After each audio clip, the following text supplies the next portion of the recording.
Bismillahirrahmanirrahim. Elhamdülillahi Rabbil alemin. Vessalatu vesselamu ala rasulihi ve ala alihi ve sahbihi ecmain ve ba'd. Bugün Bismillah deb sizlerмен Hazreti Abdullah ibn Umar radıyallahu anhu'nun ömür bayanına şolu жасаймыз inşallah.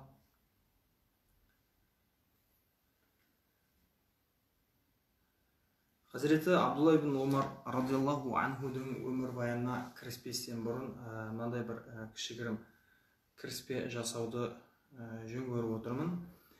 Hazreti Abdullah radıyallahu anhu бұл Абадилла деген сахабалардан, яғни тарихта жалпы ислам тарихында сахабалардың саны Абдулла деген есіммен аталатын сахабалар жалпы 300-ға жуық сахаба болғаны айтылады. Сол 300-ге жуық сахабалардың арасында озықтары да болған. Нағыз жаңағыдай Абдуллалар болған деген сияқты. Ғалымдарымыз Абадилла деп оларды жеке бір бөліп қарастырған. Сол Абадиллалардың қатарында 4 сахабаны айтады, негізі Абадилла деп. Мынау Ахмад ибн Ханбал рахмахуллахдан сұраған кезде Абадиллалар кім деген кезде 4 Абдулланы айтады. Абдулла ибн Омар, Абдулла ибн Аббас, Абдулла ибн Амр ибн Ас, сосын Абдулла ибн Зубайр. Осы 4 Абдулланы айтады. Неге бұл 4 Абдулла өзге Абдуллалардан ерекшеленді десек, бұл Абдуллалар пайғамбарымыз саллаллаху алейхи вассаламның жанынан екі елі ажырамаған, ілім алған, сосын бұл ілімне амал еткен, шәкірт тәрбиелеген, кем деген кезде пайғамбарымыз саллаллаху алейхи вассалам дүниеден өткеннен кейін кем дегенде жарты ғасыр, яғни 50 жыл өмір сүрген сахабалар бұлар. Сондықтан осы 4 Абдулла бір пәтуаға, бір мәселенің пәтуасы осылай деп келісетін болса, ол пәтуаны көп адам өзгертпеген деп айтылады. Бұл енді Абдуллаларды көбейткен жерлерде бар, мысалға алып қарайтын болсақ, неге бұл 4 Абдуллаға Абдулла ибн Масуд кірмей қалған? Ол сондай ұлы сахабалардың қатарында пайғамбарымыз саллаллаху алейхи вассалам оны мақтаған хадистері өте көп деп айтатын болсақ, имам Байхақи айтады бір сөзінде, рахимахуллах, Абдулла ибн Масуд радиаллаху анху жасы үлкен болды, біріншіден. Екіншіден, Абдулла ибн Масуд Мекке Медина төңірегінде болмады. Үшіншіден, дүниеден ерте өтті дейді. Хижри 32 жылы дүниеден өтеді. Сондықтан сол Абадилла болған ұлы сахабалардың бірі бүгін бірінші өтетініміз бұл Абдулла ибн Умар ибн Аль-Хаттаб Хазіреті Омардың ұлы Абдулла. Бұл Абдулланың бүгін Абадилла екенін айттық, және Фуқау Саба дейді, 7 фақих сахаба болған. Сол фақих сахабаның қатарына да бұл Абдулла ибн Омарды кіргізген ғалымдарымыз. Бұл фақих сахабалар бірінші Хазіреті Омар, екінші Зейд ибн Сәбит, үшінші Айша анамыз, төртінші Абдулла ибн Омар осы тізімде болған, бесінші Абдулла ибн Аббас, алтыншы Абдулла ибн Масуд, жетінші Хазіреті Осман болған. Енді Фуқахау Сабаның ішінде не үшін Хазіреті Али радиаллаху анху жоқ деп сұрауға болады. Хазіреті Али радиаллаху анху фақих сахабаларға кірмейтін беді деген сұрақ сұралатын болса, Хазіреті Али радиаллаху анхудың әрине пәтуалары өте көп, бір хадистерде де келеді, бұл ілімнің қақпасы деп айтқан пайғамбарымыз саллаллаху алейхи вассалам. Әрине ілім жағынан, пәтуа беру жағынан, жалпы шәкірт тәрбиелеу жағынан да ешкімнен кем болмаған.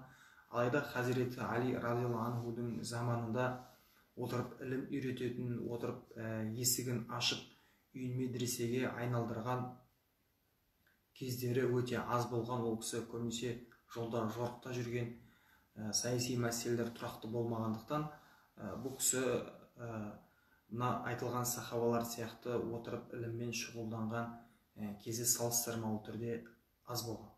Ал енді неге Абу Хурайра радиаллаху анху бұл Фуқахау Сабаға кірмейді деген сұрақ болатын болса, Хазіреті Абу Хурайра радиаллаху анху 5375 хадис риуаят ету арқылы бұл өзге сахабалардан бірінші орынға шыққан. Алайда хадис риуаят ету ол бөлек нәрсе. Ол хадисті оқу, түсіну, одан бір үкім шығару, оны анализ жасау, бұны фих саласында қолдану мәселелері бұл басқа нәрсе. Сондықтан бұл кісі хадисті сөзбе-сөз риуаят етумен шектелген болса, жоғарыда аталған 7 сахаба радиаллаху анхум, бұлар іліммен шұғылданып, пәтуа шығарып, бұл аят хадистерден басқа да үкімдерді шығарып көптеген пәтуалары болғандықтан. Енді Абдулла ибн Масуд радиаллаху анхуды айттық бірінші дәрісімізде, және Абдулла ибн Масуд радиаллаху анху бұл 4 Абдуллаға кірмейтінде айттық. Сондай-ақ бүгінгі дәрісіміз бұл хазіреті Абдулла ибн Омар радиаллаху анху. Абдулла ибн Омар радиаллаху анху ілімде ерекше орны болған, соған қарамастан көптеген сұрақтарға лә әдри, білмеймін деп жауап берген. Bir күні бір кісі айтады, бір сұрақ сұрап келген, сонда айтады, лә әдри дейді, бұл сұрақтың жауабын білмеймін дейді. Сосын әлгі кісі кетеді мақтап, сен деген пайғамбарымыз саллаллаху алейхи вассалам жанынан екі елі ажырамаған кісісің, сен деген хазіреті Омардың баласысың деген сияқты сөздерді айтып келіп, ұлы пәтуа беруші, ұлы ғалымсың, Мекке мен Медина төңірегіндегі сенен асқан ұлы тұлға жоқ деген сияқты сөздер айтып болғаннан кейін айтады, мен бұл мәселенің жауабын білмеймін дейді.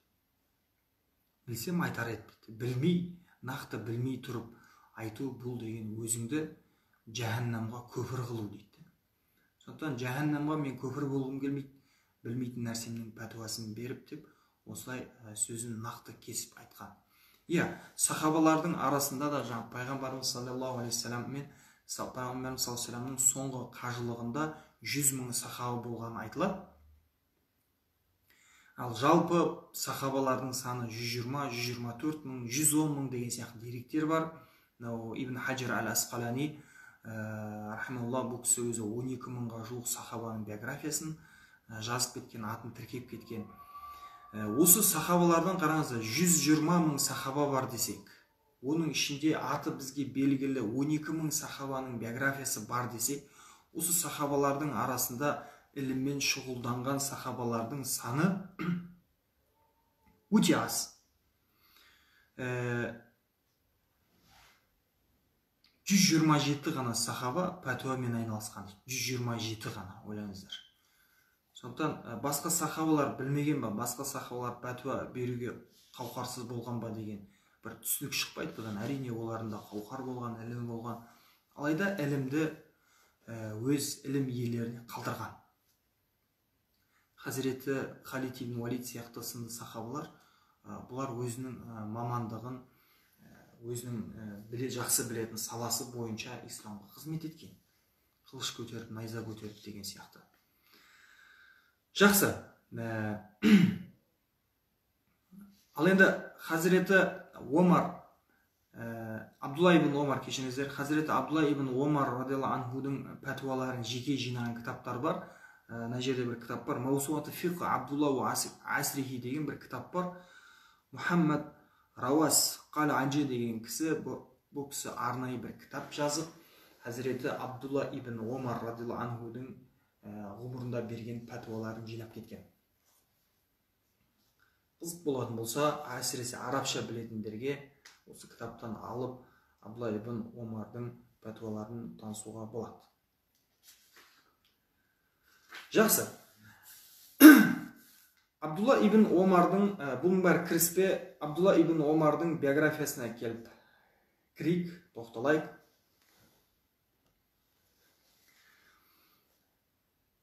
Хазіреті Абдулла радиаллаху анху хижреден бұрын 10 жыл бұрын дүниеге келген кісі, яғни пайғамбарымыз саллаллаху алейхи вассалам пайғамбар болғаннан кейін шамамен 3 жылдан кейін дүниеге келген кісі.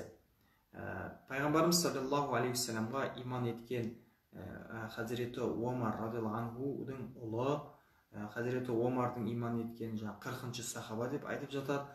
Ұлы да сол шамаларда иман еткен, яғни 7 бәлки 6 жастарында иман еткен.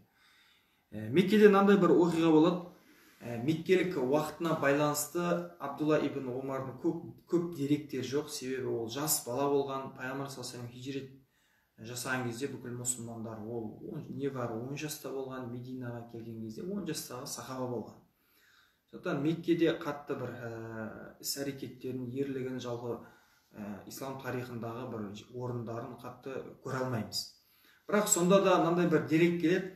Пайғамбарымыз саллаллаху алейхи вассалам Абдулла ибн Омар 10 жаста кезінде. Пайғамбарымыз саллаллаху алейхи вассалам бір мәжілісте отырады мұсылмандармен, жаңағы Хазіреті Омар бар, Хазіреті Абу Бакр бар деген сияқты, Осман бар, тағысында Абдулла ибн Масуд бар, қанша мұсылман сахаба бар. Сол кезде сол мұсылмандармен бір мәжілісте отырған кезде Абдулла ибн Омар да сол жерде болады. Пайғамбарымыз саллаллаху алейхи вассаламның оң жағында болады. Пайғамбарымыз саллаллаху алейхи вассаламның сүннеті бойынша әлгі жерде енді пайғамбар саллаллаху алейхи вассалам жанында қонақтарға су бергісі келеді. Сол кезде пайғамбарымыз сүннеті бойынша оң жақтан береді. Бұл сүннет. Пайғамбар саллаллаху алейхи вассалам өзі ішеді сүннет бойынша. Сөйтіп, өзі ішкеннен кейін сол ыдыстағы суды сахабаларына береді. Енді көптеген мағына алуға болады бұл жерде. Пайғамбар саллаллаху алейхи вассаламның құрметі, ол да бізге үйретіп жатыр, қонаққа құрмет көрсету. Бір екіншіден бұл жерде бір табарлық деген нәрсе бар. Суды үлкен сахабаға берместен бұрын жасы 8-де болған Абдулладан сұрайды. Ей, Абдулла дейді, жасың кішкентай, бірақ сен оң жақта отырсың дейді. Негізі менің сүннетім бойынша оң жақтан су беру болатын. Бірақ мына жасы үлкен сахабадан бастап берсем, сен содан кейін барып ішсең бола ма дейді, рұқсат сұрайды. Сол кезде Абдулла айтады, кейін айтады да бұны. Ар ойландым, бер ойландым я дейді, үлкенге құрмет деген нәрсе бар ғой. Бірақ дейді, пайғамбарымыз саллаллаху алейхи вассаламның су ішкен жерінен, ыдыстағы аузы тиген жерінен, тура сол жерден су ішуді менде қаладым дейді. Сөйттім да, жоқ я Расулалла, ренжімеңіз, бере алмаймын деп ыдысты алдым да тура сол жерден су іштім дейді. Сөйтіп барып, ары қарай жібердім дейді. Осындай ғана аз көпті жаңа деректер келеді. Басқа бір қатты деректерді көре алмаймыз Меккеде. Әрине Мединадағы оқиғалар жеткілікті. Енді Абдулла ибн Омар радиаллаху анху не нәрселермен ерекшеленеді десеңіздер, ғалымдар айтады, 5 нәрсемен ерекшеленеді. 5 дейді. Бір дейді, пайғамбарымыз саллаллаху алейхи уассаламның жанында қалмауы дейді.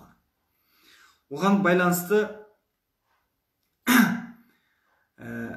Айша анамыз айтады, Абдулла ибн Омар дейді, пайғамбарымыз саллаллаху алейхи вассаламды артынан ерген кезде шак-шак жүретін дейді. Не істесе, соны істеуге тырысады дейді. Пайғамбарымыз саллаллаху алейхи вассаламның сүннетін Абдулланың бойынан пайғамбар қалай жасап, тура солай көретінбіз дейді. Бұл сүннеттеріне төмен жақта тоқталамыз, бірақ мынандай бір нәрселер келтірейін. Кейін Алла елшісі саллаллаху алейхи вассалам дүниеден өтіп кеткен кезде Абдулла радиаллаху анхудың пайғамбар саллаллаху алейхи вассаламның сүннеттерін 100% қалай жасады солай жасайтынына сахабалар, бүкіл табиғиндер, атпа табиғиндердің барлығы 100%-дан сенгендіктен, оның жасаған әрбір ісі бұл хадис екеніне 100% білгендіктен, бір күні Абдулланың жаңағыдай орта жасқа келген кезде басына бір жара шыққан. Сөйткенде шашын алу керек болған. Сөйтіп алмастан бұрын не істейді? Мешітке барып, шығып айтады, мұсылмандарды жинайды. Бұл пайғамбар дүниеден өтіп кеткен кез ғой. Уа мұсылмандар дейді, мен бүгін кешке шашымды алдырам дейді, жылтырғып. Соны хабарлайын дедім сіздерге. Бұл алдыру сүннет емес дейді. Мен басыма жара шықты, сол үшін алдырайын деп жатырмын. Бұны сүннет деп жасап жүрмеңіздер дейді. Сондай дәрежеге дейін пайғамбар саллаллаху алейхи вассалам, әрбір ісі пайғамбардың ісі деп танылғандықтан бұл сахаба сөйтіп мұсылмандарға кей кездерде сүннеттен тыс іс жасаған кезде ескертуге мәжбүр болатын деңгейде сондай сахабалардың қатарында болған да. Тіпті бір деректі айтады ғой, Нафия өзі мәуләсі болған, жаңа құлы болған, кейін азат еткен ең номер 1 шәкірттерінің қатарында имам Нафия рахималла. Ол кісі айтады, умраға бара жатқан кезде көліктен түсіп бір сайға түсіп шықты дейді Хазіреті Абдулла. Сосын келгеннен кейін сұрадым дейді, Абдулла, сайға не үшін түстіңіз? Ол кісі айтады, пайғамбарымыз саллаллаху алейхи вассалам мен бірге умраға, қажылыққа бара жатқан кезде дейді, осы сайға түсіп шыққан еді дейді. Бірақ мен білем не үшін түскен дейді. Пайғамбар саллаллаху бұл сайға түсіп дәрет сындырған еді. Бірақ менің сындыратын дәретім де жоқ, қажеттілік болып тұрған жоқ.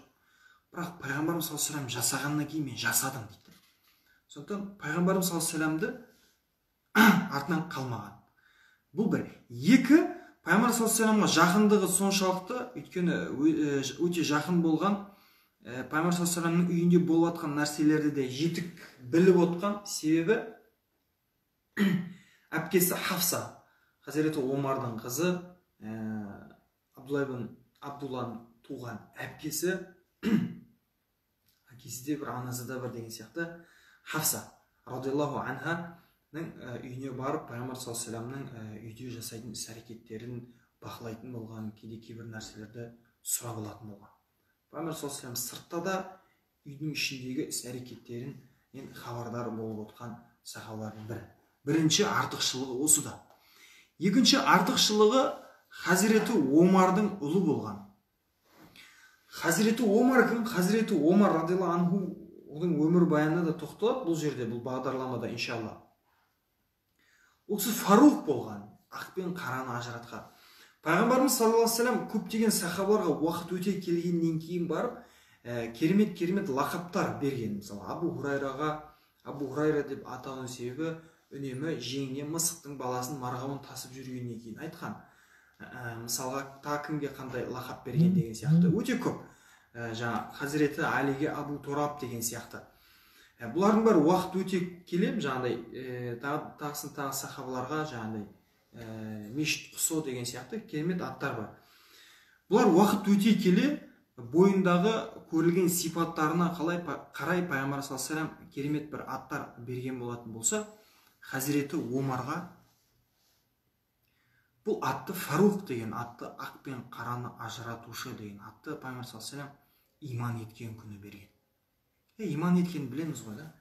Хазіреті Фатиманың үйіне барады, Хазіреті Фатима бинт Хаттаб, яғни Хазіреті Омар радиаллаху анхудың қарындасының үйіне барып, сол жерден иманның жаңағыдай шоғын алып, Байтул Арқамға барған кезде пайғамбар саллаллаху алейхи вассалам сол жерден күтіп алады. Әрине есіктің алдында қақпадан бірінші Хамза күтеді. Сосын пайғамбар саллаллаху алейхи вассалам алады да жағасынан ұстайды Хазіреті Омарды. Қаттылықты, мықтылықты сезетін адамға мықтылықты көрсетіп пайғамбар саллаллаху алейхи вассалам ұстап сілкіп көтеріп алады. Хазіреті Омар бұл көріністі кейін бір баяндаған өзінің сөзінде айтады. Жас балаша көтеріп алды дейді, мен екі аяғым салбырап көтерілдім де қалдым дейді. Болмаса Хазіреті Омар дейді, сондай алып адам болған. Тіпті оны сипаттаған кезде ұзақтан бір адам келе жатыр дейді. Жаңағыдай бұлдырап бір келе жатады, ұзақтан бір, енді қалалы жерде қатты көрмейді, ауылды жерлерде біреу көлікпен, атпен келе жатыр ма, түйемен келе жатыр ма, белгісіз, бірақ сол сияқты бір үлкен бір келе жатыр дейді. Точно атпен біреу келе жатыр деп айтасыз дейді. Жаныңызға жақындаған кезде ол Хазіреті Омар дейді, жаяу келе жатқан. Сондай деңгейде ірі болған денесі, батыр болған, тіпті пайғамбар саллаллаху алейхи вассаламда жаңағы иман ететін қиссасында қылышын асынып шығып келе жатады ғой, сондай бір ержүрек Омар көтеріп алады да, Омар дейді, ақ пен қараны ажыратып иман ететін уақытың жеткен жоқ па дейді. Сол кезде калима шахадатқа тілін келтіреді. Сол кезде пайғамбар саллаллаху алейхи вассалам оған Фарух деген ат береді.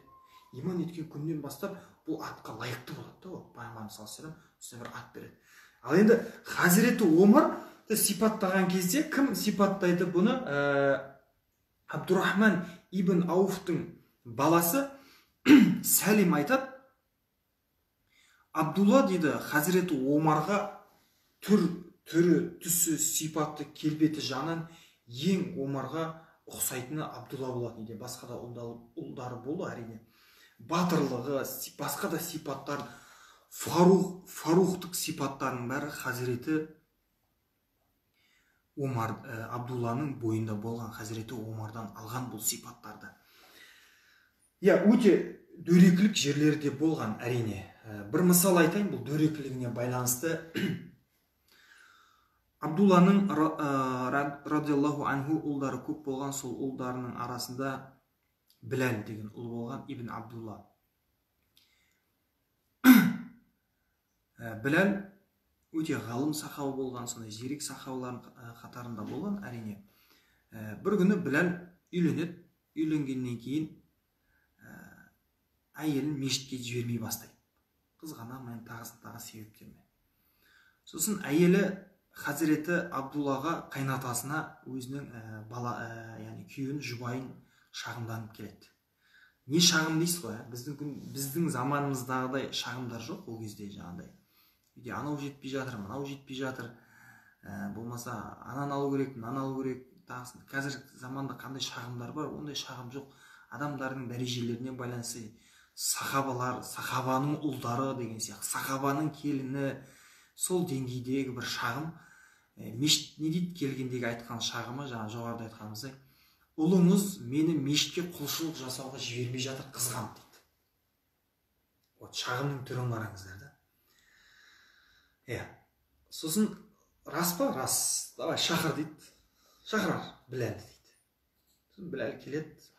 Бұл кезде Абдулла уже қартайып қалған кезі. Хазіреті Абдулла 83 жасында қайтыс болған. Бұл кісі 83 жыл өмір сүрген. Хижри 73-те қайтыс болған. Қартайып қалған кезде, бір 70-ке таяп қалған кездері деп айтылады. Біләлді алып келеді алдына. Сөйтеді, не дейді? Ұлым, тыңда дейді. Бізде кезінде пайғамбарымыз саллаллаху алейхи вассаламның заманында осылай жасағымыз келді дейді. Әйелдер көп мешіт атар болатын, әйел жамағаты көбейді, шулайтын, олар үйтетін, бүйтетін, араласатын, ана есіктен бізбен бірге таласып шығатын деген сияқты, дәрет алатын жерде жүретін. Сосын бізде бір күні пайғамбар саллаллаху алейхи вассаламға барып айттық дейді, я Расулалла, әйелдер үйде намаз оқыса болмай ма деген сияқты. Сол кезде пайғамбарымыз саллаллаху алейхи вассалам, жоқ, Алланың әйел құлдарында мешітке келуден тыймаңдар деп айтты дейді. Бұл дейді, бұл проблема бір ауыз сөзбен шешілді дейді. Біз бұл теманы қайтадан ашқан емеспіз дейді. Соны естіп тұрған Біләл айтады ғой, Абдулланың ұлы, не дейді? Я абати, уәләкин дейді. Ей әкетайым, бірақ дейді ғой. Үскут я Біләл дей ма? Сол кезде маса не? Ей әкетайым, бірақтан деген сөз бастай берген кезде Абдулла айтады, тоқта дейді, өш жерде. Мен саған пайғамбардың хадисін айтып отырмын дейді. Сен бірақ деп бір нәрсе айтайын деп жатсың дейді. Жоқ дейді. Пайғамбардың сөзін кесіп, не болмаса пайғамбардың сөзі тұрған кезде бірақ деп басқа бір әрекет жасайын деп отырсың ба? Жоқ, ондай адам менімен диалогқа түсе алмайды дейді. Ұлым болмақты басқа біреу болсаң да дейді. Шық дейді, мына жерден қуып жібереді алдына. Сон Мәулә айтады ғой. Мәуләсі Нафи, имам Нафи айтады. Хазіреті Абдулла қайтыс болардың алдында бірақ кешірім берді дейді. Оған дейін Біләлға кешірім берген жоқ дейді. Біз айтамыз мына жерде. 3 күнше. 3 күн ренжуге болмайды ғой, анау болмайды, мынау болмайды, жоқ. Бұл жерде Абдулла біліп тұр, ертең қандай адамдар келеді, ертең біз сияқтылар келеді. Хадис айтсаң бірақ деп отырады. Хадис айтсаң басқа бір нәрсе айтады. Хадис айтсаң бір философтың сөзін айтады. Хадис айтсаң бір психологтың сөзін жоғары қоятын, болмаса өзінің нәпсісін жоғары қоятын адамдар келетін біліп отыр. Оларға болмайды бұндай нәрсе. Бұндай нәрсе кешірім жоқ деген сөзді білдіріп, бұндай іс әрекет жасап отыр. Сондықтан Абдулла радиаллаху анхуның мінезі бұл Хазіреті Омардан асып түспесе, қаттылығы ол жұмсақ болған жоқ. Әрине жұмсақтығы да бар я. Сондықтан Абдулла радиаллаху анхудың бір ерекшелігі дедік, бірінші пайғамбар саллаллаху алейхи вассалам жанында жүрген, пайғамбар саллаллаху алейхи вассаламның тыстағы іс әрекеттерінен хабар болған сияқты, іштегі, отбасындағы, үйіндегі іс әрекеттен де хабар болған екі Хазіреті Омардың ұлы болған. 3 шахид болуды қатты армандаған ғой бұл кісі. Бұл да бір дәреже. Жаңа буюту суқия дейді пайғамбарымыз саллаллаху алейхи вассалам. Қазір кезінде Абдул Хамид хан Осман империясының соңғы хандарының бірі жаңа вокзал тұрғызды, вокзал салды Мединада. Сол жерге жақын, өте жақын, жанында Буюту Суқия деген жер бар. Бұл сол жердегі Суқия тайпасына қатысты айтылған жер. Пайғамбар саллаллаху алейхи джихадқа шықпастан бұрын әскерлерді сол жерде, жасақтарды дайындап, сол жерде жаңағыдай соғыс тактикасын үйрететін жер болған. Сол жерге келген іс-әрекеттерінен де көруге болады сондай батырлығын. 14-13 жасында Бәдірге қатысуға келдім дейді. Қылыш арқалап алғам дейді. Қылыш салбырап жүр дейді жерде, ізі түсіп жүр дейді, сүйретіп келдім дейді. Жасым да жетпейді, бойым да жетпейді. Пайғамбар саллаллаху алейхи Бәдірге алған жоқ дейді мен. Шаптсат дейді, саптан былай тұр. Жылап қайттым дейді. Есімнен әлі күнге дейін шықпайды дейді, осыны айтады. Бұнда жаңа 70-80 жасында айтады ғой. Екінші келесі жылы Ухудқа қатысуға келдім дейді. Кішігірім бір қылыш тауып алғам дейді, асынып алғам, сапта аяғымның ұшымен тұрым дейді. Пайғамбар саллаллаху алейхи жаңа алсын деп дейді. Екінші қатарға тұрып алғам, білдірмей дейді, аяқтың ұшымен тұрым дейді. Ей, Абдулла шық деп шығып тастады дейді. 14 жасымда болам, жасым жетпей шығып тастады дейді. Тағы да еңіреп жыладым дейді. Қатты жыладым дейді. Басқа да сахабалармен бірге джихадқа барсам, шәһидтік сауап алсам, не болмаса қайтып келіп ардагер деген сауап алсақ джихадтың деген сияқты арманым болды дейді. Бірақ Пайғамбар саллаллаху алған жоқ дейді мен. Үшінші жылы хандыққа қатыстым бірақ дейді. Хандықтан бастап ешқандай жорықтарды қалдырмаған, тіпті бүкіл жорыққа қатысқан Әзірбайжан территориясына дейін келген джихадтарға да қатысқан Абдулла ибн Омар қартайған шағында мынау Аюб әл-Ансари радиаллаху анхумен бірге Стамбулдың территориясына дейін келген сахабалардың бірі Абдулла ибн Омар. Және бір шәһидтікке қатысты нәрсе, шәһид болуды қалайтын нәрсесі Зайд ибн Хаттаб болады. Бұл Хазіреті Омар радиаллаху анхудың ағасы, туған бауыры. Бірақ енді Хазіреті Омар сияқты ұлы сахабалардың жанында Зайдтің аты көп аталмайды. Өте керемет сахабалардың бірі болған. Бұл кісі шәһид болған кезде Хазіреті Омар жылайды, көзіне жас алады, өзінің бауыры. Былай деп айтады: Зайд менен екі нәрсемен озды дейді. Бір дейді, менен бірінші иман етті дейді. Екі дейді, менен бірінші шәһид болып кетті дейді. Сол күннен бастап Абдулла жалпы шәһид болудың керемет дүние екенін түсініп, шәһид болуды қатты қалайды. Төртінші артықшылығы мейірімділік. Әрине бұл Зейнеп бинт Мазуннан келеді, анасынан келеді. Анасының аты Зейнеп бинт Мазун. Өте керемет кісі болған, мейірімділікке толы ана болған. Бұл соған қарамастан Пайғамбар саллаллаху алейхи жұбайы Хафса анамыздың да анасы болған, өте керемет аналардың қатарында болған, ержүрек, мейірімділік жағынан өте керек, көп танылған кісілердің бірі болған. Бұл арнайы бір тақырып болмаса, ол жайға қатты тоқталмай қой. Бесінші ерекшелігі Абдулла ибн Омар радиаллаху анхудың құлшылыққа деген ғашықтығы. Бұл жерде қашықтығы емес, точно ғашықтығы деп айтайық. Құлшылыққа өте керемет, сондай бір ғашық болған, жан болған Абдулла. Бұған себеп болған нәрселердің бірі Хазіреті Абдулла ибн Омардың нағашылары, 4 нағашы ағасы болған. Усман ибн Мазун, Қудама ибн Мазун, Абдулла ибн Мазун, Сәлим ибн Мазун, Сәйд ибн Мазун деген сияқты 4 нағашы ағалары болған. Усман ибн Мазун жайлы деректер бар, енді көп. Өте сондай құлшылықты жақсы көретін, құлшылықты сүйетін сахабалардың қатарында болған кісілер. Бұлар Мазун отбасылары, өте керемет. Солар нағашыларына тартып құлшылыққа өте жаңағыдай құлшылық жасауды, құлшылыққа деген ғашықтығы өте мықты болған сахабалардың қатарында. Енді бір кісі мынандай бір сұрақ сұрау мүмкін. Әкесі анау, шешесі нағашылары мынау, өзі Пайғамбарымыз саллаллаху алейхи вассалам жанынан қалмаған, әпкесі Пайғамбарымыз саллаллаху алейхи вассаламның әйелі. Конечно, Абдулла сияқты сахаба жету қайда деп айтуымыз мүмкін. Енді ол сияқты керемет адам, яғни біздің әкеміз анау, ағамыз мынау деген сияқты ғой, жаңағыдай әпке қарындасымыз мынау, біз қалай керемет боламыз деп бәлки біз айта аламыз. Иә, бұл сұрақты да сұрауға болады, бірақ қандай нәрсе бар да, біз де біреудің ағасымыз, біз де біреудің әкесіміз. Ертең біздің бала шағамыз, болмаса біздің інілеріміз бізде өстіп айтады, аға мынандай болған, әке мынау болған деп, олар да бізге айта алады.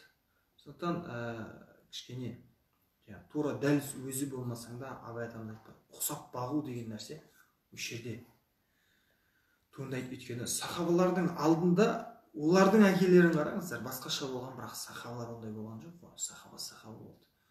Сондықтан алдыңғы поколение керемет болу деген нәрсе жоқ. Сенен басталсын керемет дүние. Жақсы, Мединадағы кезеңдеріне тоқталайық. Абдулла ибн Омар радиаллаху анху 2630 хадис риуаят ету арқылы муксириндердің қатарында екінші орында тұр. Абу Хурайрадан кейін тұрады.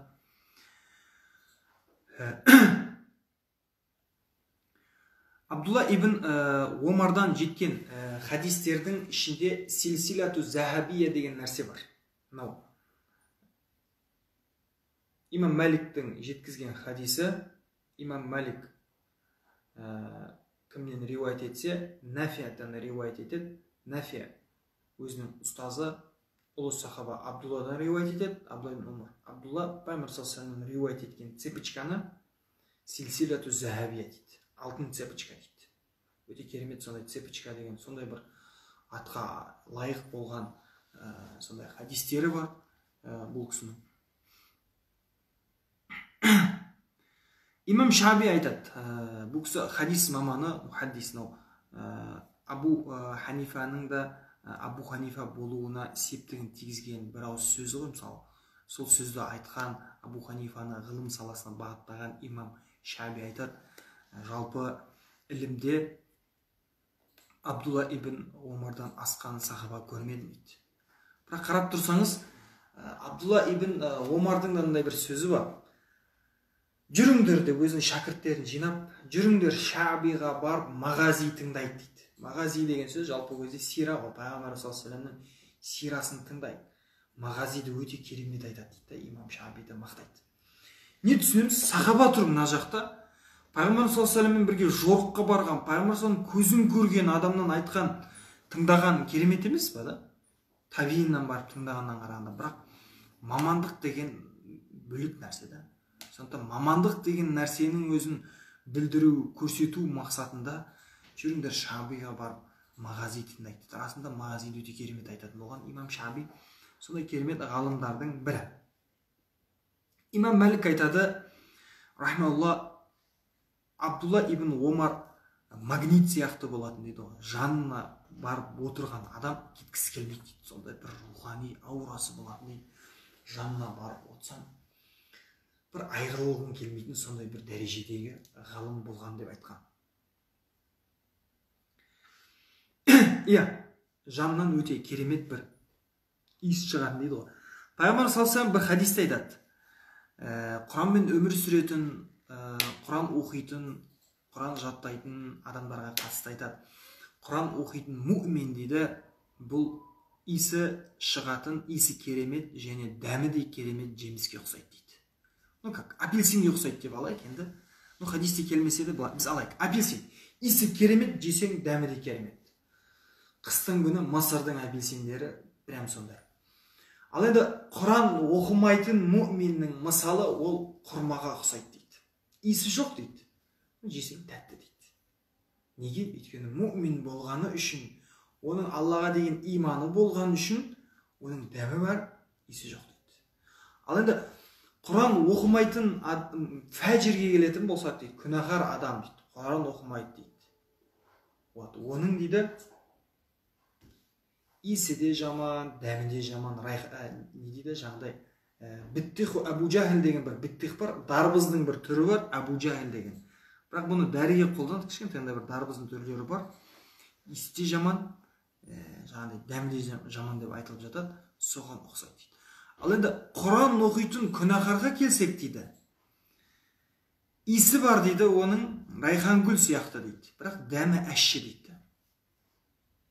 Сондықтан Абдулла ибн Омардың жаңағыдай жанына отырсаң, иісі керемет дейді, ілімін алсаң, сондай бір керемет, сондай бір өзін тартатын тартылыс күші болған ғой, магнит сияқты.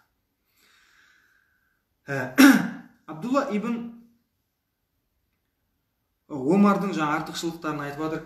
Артықшылығы Хазіреті Абдулла пайғамбарымыз саллаллаху алейхи вассаламның сүннетін жасаған кезде, пайғамбар саллаллаху алейхи вассалам жасаған іс-әрекеттерін қайталаған кезде былай деп айтатын болған: мынау маған парыз ба, уәжіп па, сүннет па, мұстахаб па, маған айтпаңдар, маған мынаны айтыңдар. Пайғамбар саллаллаху алейхи вассалам жасады ма, жасамады ма? Жасады дейтін болса, қарамайтын болған, жасайтын болған.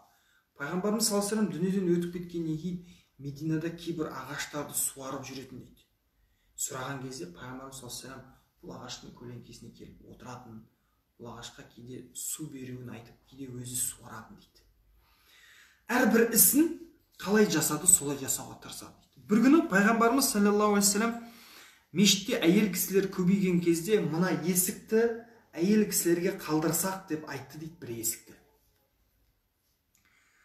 Тек қана әйел кісілер кіріп шықса, еркектер одан кірмесе деп. Сосын тек қана бұл намаз кезінде ғана еркектер кірмейтін дейді. Ал намаздың тысында әйел кісілер жоқ болған кезде еркектер ол есіктен кіріп шығып жүре береді дейді. Алайда Абдулла дейді, намаз кезінде болсын, былай кезінде болсын, күндіз болсын, түнде болсын, ол есіктен кіруді тастады дейді. Неге? Өйткені пайғамбарымыз саллаллаху алейхи вассалам ол есікті әйелдерге қалдырсақ деп айтқан сөзі оған жеткілікті болды дейді.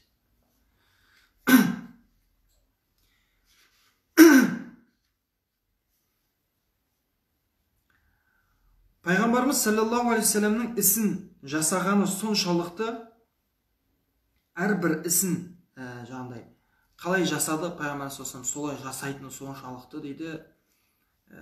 Кейбір сахабалар оған артық кеткен жоқсың ба, мынау кейбір табииндерде сізде артық кеткен іс-әрекеттер көп деген сияқты нәрселер айта бастаған.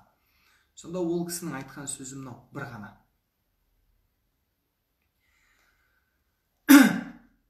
Дейді,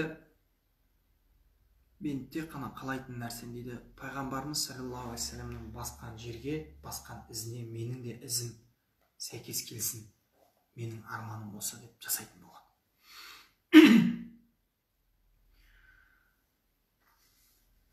Пайғамбарымыз саллаллаху алейхи вассаламның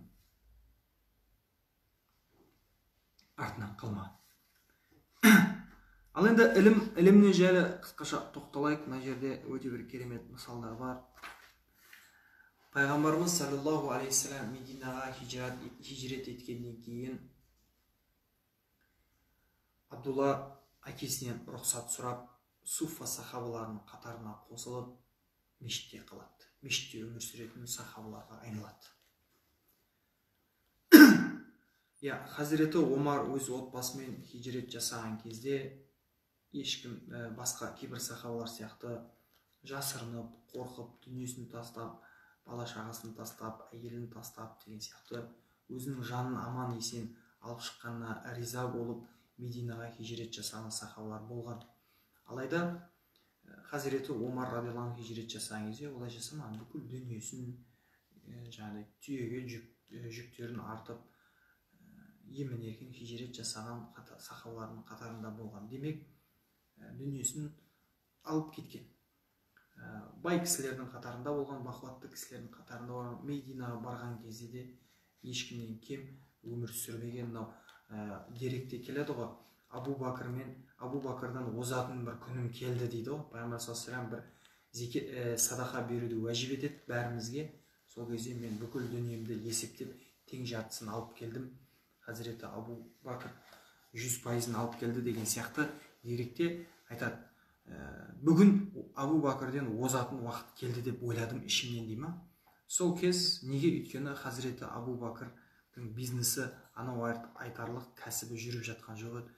Менікі жүріп жатты дейді. Өйткені Хазіреті Омар бүкіл дүниесімен көшкен. Енді ойлаңыздар, сондай бақуатты сахабалардың бірі үйін тастап не істейді? Пайғамбарымыз саллаллаху алейхи вассалам жанында суфа сахабаларымен бірге мешітте қалып, мешітте өмір сүреді, қалап, аңсап, әкесінен рұқсат сұрап мешітке келеді. Бір сөзінде айтады: қай кезде мен Мединада бір қажеттілігіммен көшеге шығатын болатын болсам, үйімнің тұсынан өткен кезде көзімді жауып өтетінмін дейді. Жас болатынмын мен дейді. Өйткені 10 жаста болған ол Мединаға келген кезде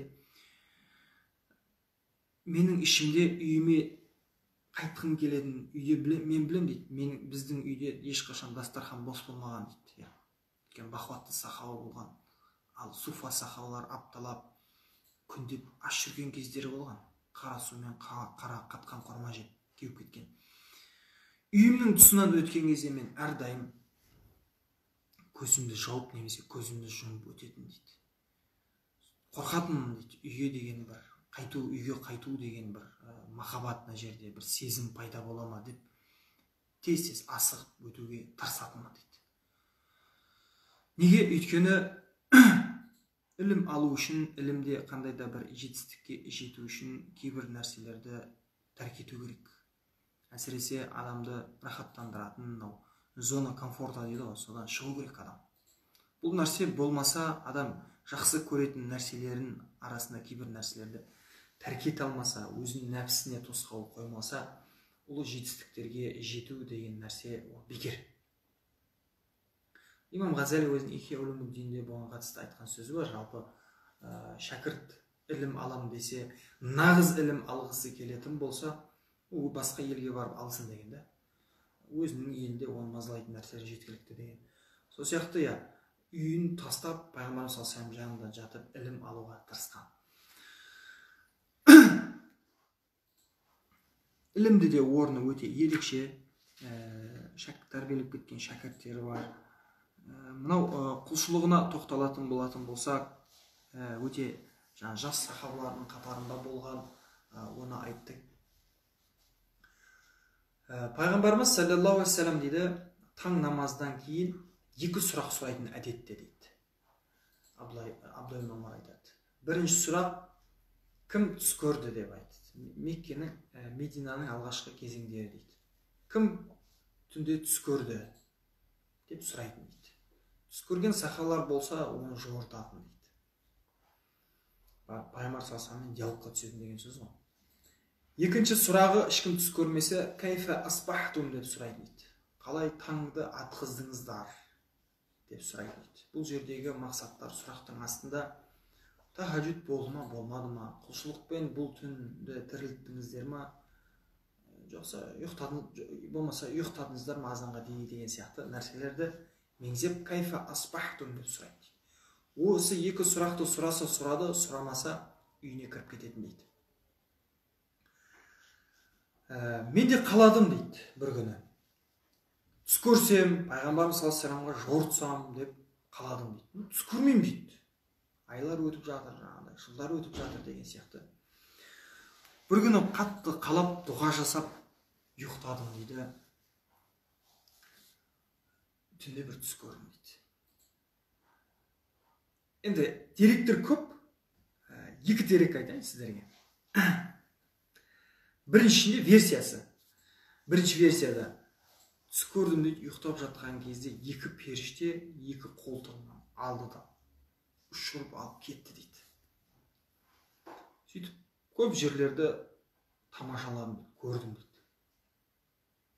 Жәннатты да көрдім деген сияқты сыртынан жағдай. Сөйтіп келді да мені бір тозақтың бір шет жағына алып келді да тозақтың шетін көрсетті маған дейді. Түсімде дейді. Бір құдық сияқты терең бір шұңқыр дейді. Жан-жағы лаулап, жалындап, от болып жанып жатыр. Терең дейді, кетіп бара жатыр дейді. Түбінде түбі жоқ дейді, түбі көрінбейді. Ішінде таныс адамдарды да көре бастадым дейді. Аузубилля минаннар деп сөз айта бастадым. Аллахым мені оттан қорға, Аллахым оттан құтқар деген сияқты аузыма қандай дұға келеді, соны оқи бастадым дейді. Сол кезде бір періште өтіп бара жатты да, ей Абдулла, сен түспейсің деп айтты да кетіп қалды дейді. Селк етіп ояндым дейді. Ал бұл түсті жортып көрейін дейді. Жортқан жоқпын дейді. Біздің мен духым жеткен жоқ дейді. Пайғамбар саллаллаху алейхи бұл түсті айтуға дейді. Сосын әпкеме Хафсаға барып айттым дейді. Мына түсті Алла елшісінен оңашада бір жортып алсаңыз деп айтып кеттім дейді. Екінші дерек, бұл жаңа Ибн Хаджардың жеткізген дерегінде бұл бөле басқаша келеді. Түсімде бөле позитивный түс көреді. Түсімде не көрдім дейді? Жәннатта екен дейді. Өзімді жәннатта көрдім дейді. Керемет еді ана жер дейді. Пайғамбар саллаллаху сипаттайды, мәлә айнун раат уәлә узунун самиат деп, ешқандай көз көрген жоқ нәрселер бар ол жерде. Құлақ естімеген нәрселер бар дей ма?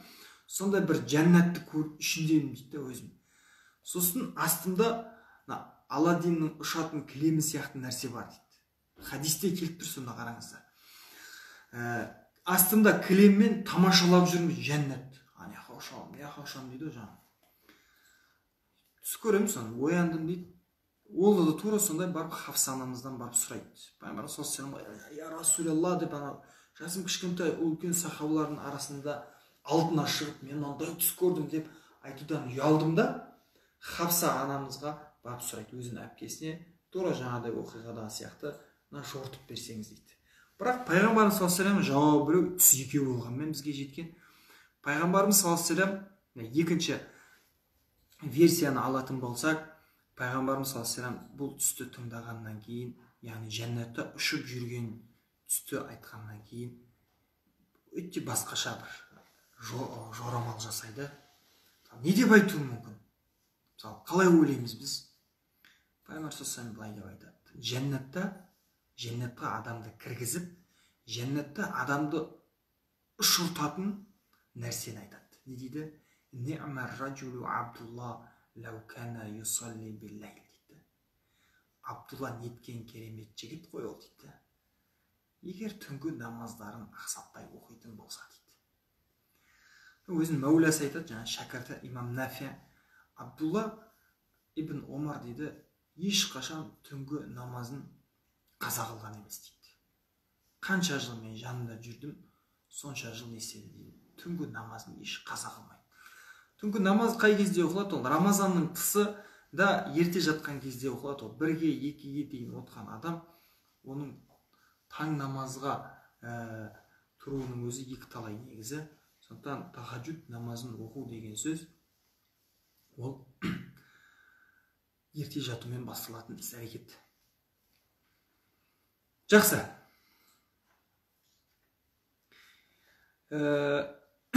Абдулла ибн Омар өте жомарт сахабалардан болатын, мыңдаған құл азат еткеніне байланысты деректер жеткен бізге. Құлды сатып алып азат ете беретін. Қай кезде азат ететін? Құлдарының арасында намаз бастағанын, жалпы осы дін жолына түскенін естісе, олды дереу азат ете беретін. Сосын бір күні бір кісі келіп айтады, Абдулла, құлдарың сені намаз оқығанын білсе болып азат ететін біліп алып сені алдайтындары бар арасында дейді. Сол кезде Абдулланың айтқан сөзі, Алла үшін алдануға да разымын деген да кісі.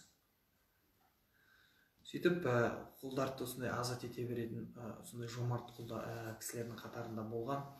Бір күні мына аятты оқиды. Бұл аятты оқып өткен шашты хатымда кездесті бұл аят. Ұтып қалым қай пара? 3-4 парамаққа десіпсің.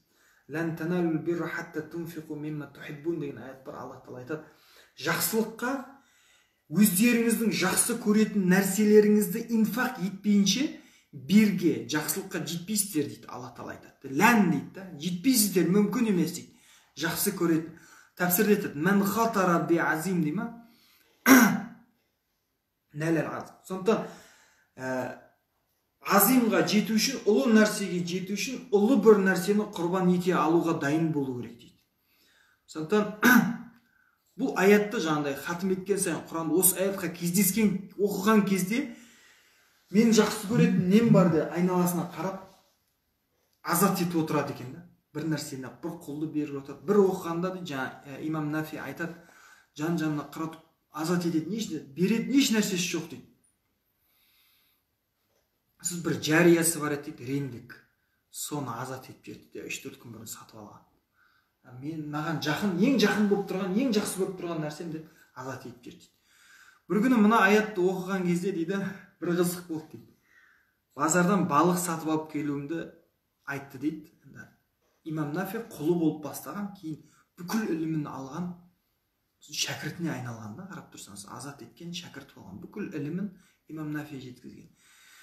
Бір күні дейді, базардан балық алып келуімді айтты дейді. Балықты алып келдік, жұбайы қуырады, үйде кім бар, бүкілін дастарханға шақырады. Енді балық жейін деп жатқан кезде жаңағы аят есімізге түсті дейді. Хазіреті Абдулланың есіне жаңа аят түсті дейді.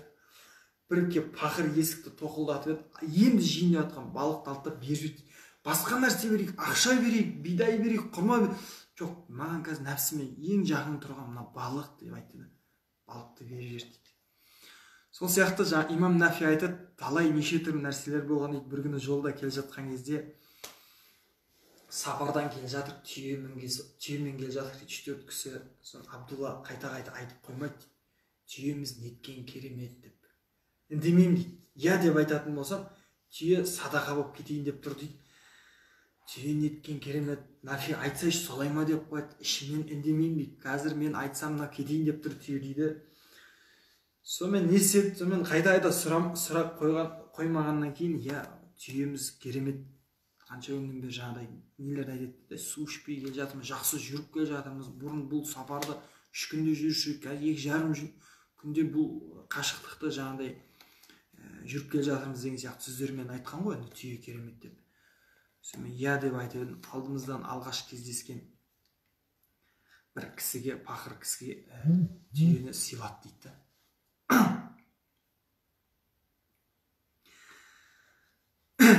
Сол сияқты, сондай кездері де өте керемет болған жомарттығы.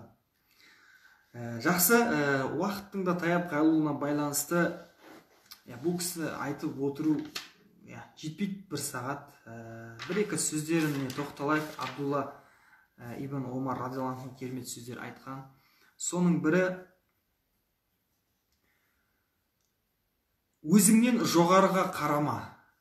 Дүниелік іс-әрекетте Аллаға толық шүкіршілік ету үшін өзіңнен жоғары деңгейдегі адамдарға қарама. Керісінше өзіңнен төменгі адамдарға қарап, Аллаға шүкіршілік ет. Дейді. Мынаны ұмытпа дейді. Бәрімізге қатысты нәрсе, әсіресе ілім жолында жүрген адамдарға ешқашан дүние үшін ілім алма, оның берекеті болмайды дейді. Қандай да бір дүниелік мақсатқа жету үшін білім алма, оның берекеті болмайды дейді. Екінші бір сөзінде, күндіз таңертең жасалуы керек істі кешке қалдырма. Денсаулығың бар кезде, ауырмай тұрған кезде қадірін біл. Жасалуы керек істі, денсаулығын көтеретін істерді қазір жасап қал.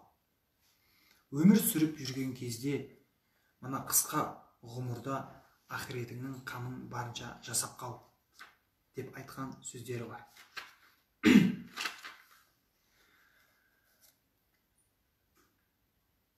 Бір оқиға бар, осы оқиғамен аяқтайық.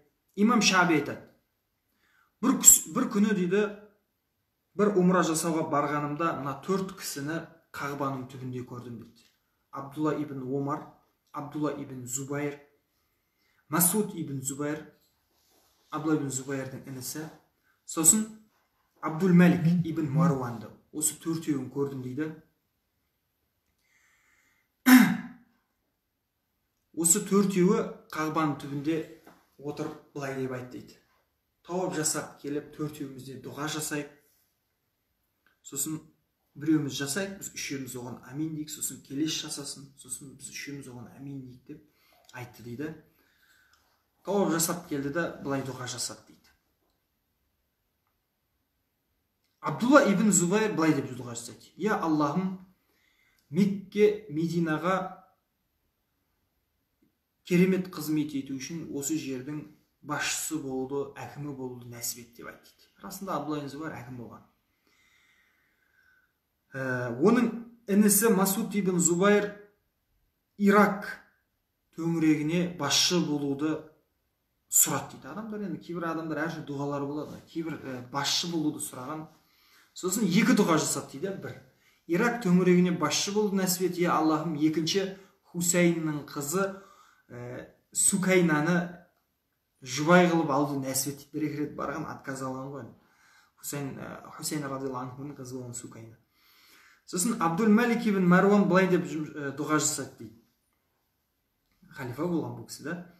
Я Аллахым, халифа болуды нәсіп ет ислам жағрафиясына, және маған бағынышты болған халықты ибалы, инабатты, салихалы құлдарға халифа болуды нәсіп ет деп айтты дейді. Сосын бұл үшеуі дұға жасағаннан кейін бәрі әмин дегеннен кейін Абдулла ибн Омар былай деп дұға жасады дейді. Уа Аллахым, мына үшеуінің сұраған нәрселер керек емес маған деп айтты.